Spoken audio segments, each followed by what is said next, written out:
சங்கீதம் 34 எடுத்து. சங்கீதம் 34. கர்த்தரை நான் எக்காலத்திலும் ஸ்தோத்திரிப்பேன், அவர் துதி எப்பொழுதும் என் வாயில் இருக்கும்.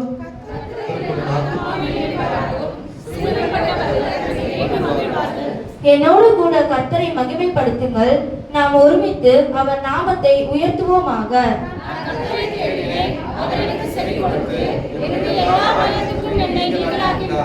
அவர்கள் அவரை நோக்கி பார்த்து பிரகாசம் அடைந்தார்கள், அவர்கள் முகங்கள் வெட்கப்படவில்லை.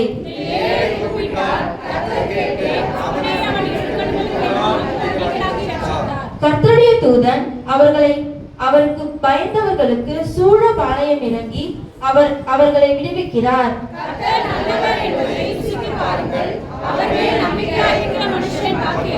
கர்த்தருடைய பரிசுத்தவான்களே, அவருக்கு பயந்திருங்கள், அவருக்கு பயந்தவர்களுக்கு குறைவில்லை.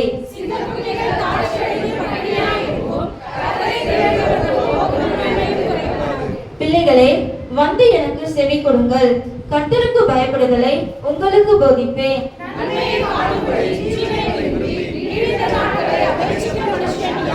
உன் நாவை பொல்லாப்புக்கும் உன் உதடுகளை கபட்டு வசனிப்புக்கும் விலக்கி காத்துக்கொள்.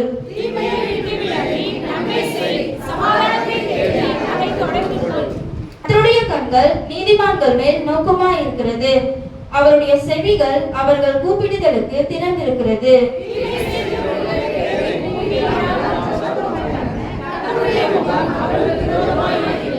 நீதிமான்கள் கூப்பிடும் பொழுது கர்த்தர் கேட்டு அவர்களை அவர்களுடைய எல்லா உபத்திரவங்களுக்கும் நீங்களாக்கி விடுவிக்கிறார்.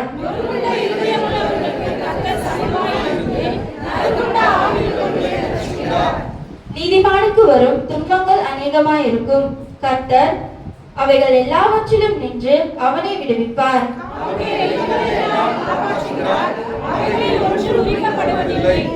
தீமை துன்மார்க்கனை கொல்லும், நீதிமானை பகைக்கிறவர்கள் குற்றவாளி ஆவர். அனைவரும் சேர்ந்து வாசிப்போம். கர்த்தர் தமது ஊழியக்காரரின் ஆத்துமாவை மீட்டுக் கொள்கிறார், அவரை நம்புகிற ஒருவன் மேலும் குற்றம் சுமராது. ஆமென். கர்த்தர் கொடுத்த சங்கீதக்காய் கரங்களை உயர்த்தி கர்த்தரை ஸ்தோத்திரம் பண்ணுவோமா? ஸ்தோத்திரம், ஸ்தோத்திரம், ஸ்தோத்திரம், ஸ்தோத்திரம், ஸ்தோத்திரம்.